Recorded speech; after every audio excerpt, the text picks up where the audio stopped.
Bonjour, merci.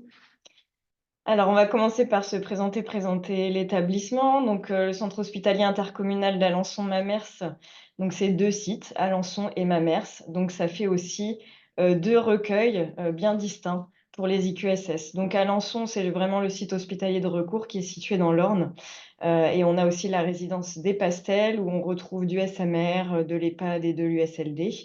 Et le site de Mamers qui est un site hospitalier de proximité où on retrouve, voilà, de la médecine, un service d'urgence, l'EHPAD La Dive et le foyer de vie La Diversité. Donc nous sommes l'établissement support du GHT, Orne-Perche-Saunois et siège du SAMU de l'Orne. Nous avons multiples activités, donc des 2 services d'urgence, un service de réanimation, des soins intensifs, de la médecine, de la chirurgie, de l'obstétrique et du SMR, et on compte au total 730 lits. Donc je vais laisser ma collègue vous présenter, les résultats de nos IQSS.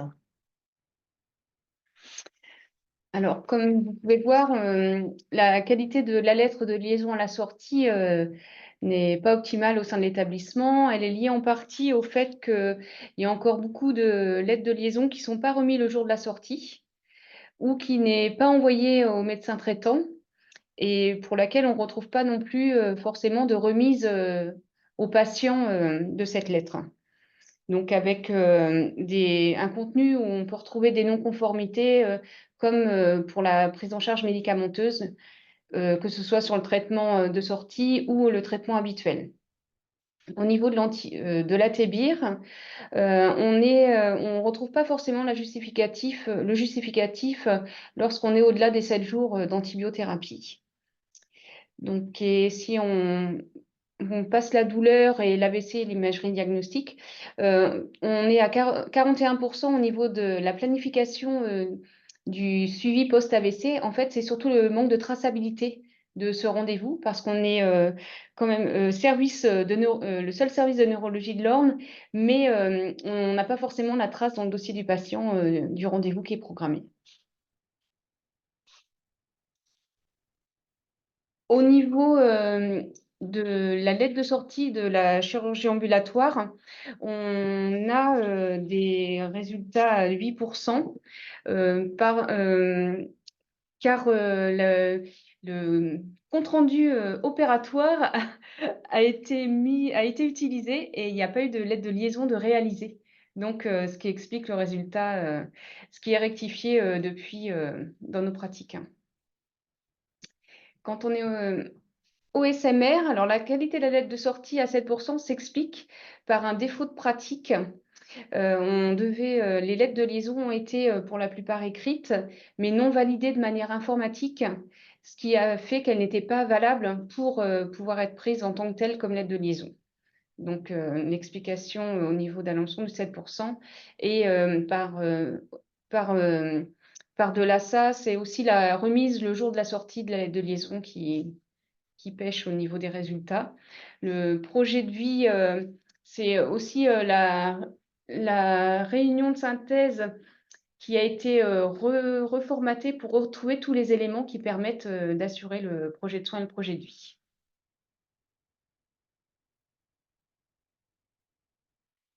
Au niveau de l'ICCHA, voilà, on est à une moyenne de 85% sur Alençon et Mamers à 78%. Au niveau de la couverture vaccinale, on est stable alors, depuis 2 ans autour de 22-23%.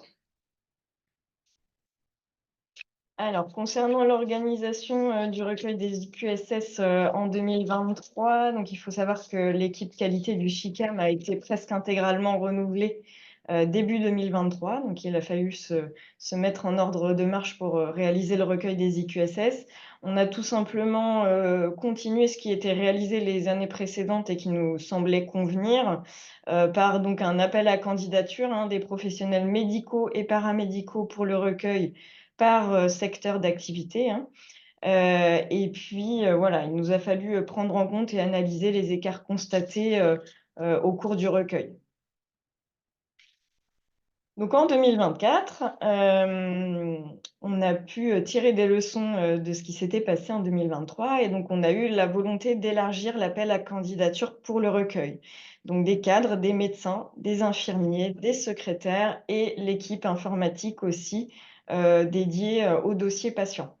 En chirurgie ambulatoire, le recueil a été organisé vraiment au sein du service afin de faciliter, la disponibilité des professionnels pour le recueil. Et puis, le recueil se faisait systématiquement en binôme, un auditeur sur la plateforme Calas, donc en général, quelqu'un du service qualité et un auditeur sur, le dossier patient.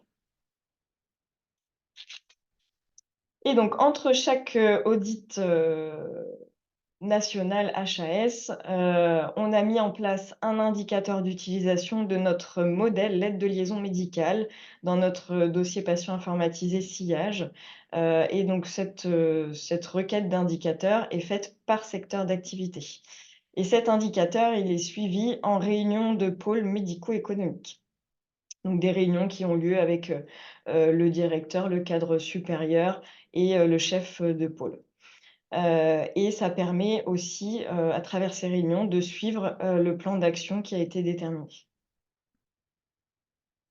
Au niveau de la communication, des résultats, des IQSS, il y a une présentation, qui est faite au niveau des instances pour, un tableau est réalisé qui répertorie par thématique et par service les résultats avec l'évolution, si on a pu avoir l'évolution par rapport aux autres années et le classement par rapport, au reste, au niveau national.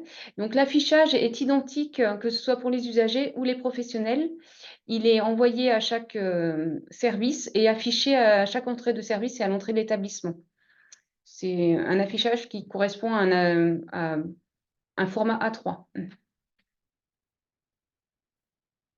Les leviers pour améliorer les scores, on a déterminé que l'implication pluriprofessionnelle avec l'implication des référents dossiers patients du service informatique était un atout parce qu'il nous permettait de vraiment, mieux utiliser l'outil informatique, notre dossier patient informatisé, pour aller bien retrouver au bon endroit et les résultats et qu'on puisse uniformiser nos pratiques. L'investissement aussi pluriprofessionnel permet un réajustement immédiat. On a eu des secrétaires qui ont participé et qui, immédiatement après être sortis des EQSS, ont modifié leurs pratiques ou impulsé une dynamique au sein du service pour que la pratique change. Il y a eu un rappel de fait aussi sur l'IFAC, l'intérêt et la répercussion des résultats IQSS sur l'IFAC. Et de revoir la temporalité des campagnes de recueil, c'était la question qu'on s'était posée parce que la campagne a lieu au mois de juin, l'année en cours est déjà bien entamée, et ce qui ne nous permet pas forcément de réajuster les nouvelles recommandations ou les nouvelles pratiques sur les dossiers déjà en cours, sur la période de janvier à juin. Donc sur les points qui nous restent à améliorer, hein, donc on a pu identifier, c'est de réaliser plutôt une communication ou des communications axées sur, la compréhension des résultats et des attendus. C'est souvent ce qui manque, hein. La création d'un support dédié aussi, aux professionnels vraiment très simplifié, sur les résultats qui concernent leur secteur d'activité, et un plus dédié au public, voilà, réglementaire, qui doit être, affiché dans l'ensemble des secteurs. D'insister aussi sur l'importance de la compréhension et de l'intérêt des indicateurs, sur, voilà, la lettre de liaison à la sortie, par exemple, nous, on a souvent l'argument: «Ben, on veut faire un compte rendu d'hospitalisation qui est beaucoup plus complet» et c'est ce qu'on veut faire, sauf que c'est difficile de sortir un compte rendu d'hospitalisation complet le jour de la sortie du patient. Donc voilà, on insiste sur le fait qu'il y a vraiment une histoire de continuité des soins, lorsque le patient sort à domicile. Pareil sur l'ATBIR, hein, pour, limiter, l'antibiorésistance. Donc c'est vraiment, voilà, remettre du sens, à ces indicateurs. Et pour remettre du sens aussi, on a lancé un questionnaire sur la perception des IQSS dans la pratique quotidienne. Ça va nous permettre de mesurer, si on connaît les indicateurs, quel sens on y met dans notre pratique? Est-ce qu'il y a un impact vraiment sur notre pratique quotidienne et est-ce qu'on connaît cet impact? Donc notre conclusion est la suivante, c'est qu'il faut toujours, impliquer les professionnels pour pouvoir donner du sens aux indicateurs et c'est en comprenant les exigences, qu'ils arrivent, à s'améliorer collectivement. Voilà, on a rarement de franche opposition des professionnels quand on leur explique le bien fondé de ces indicateurs.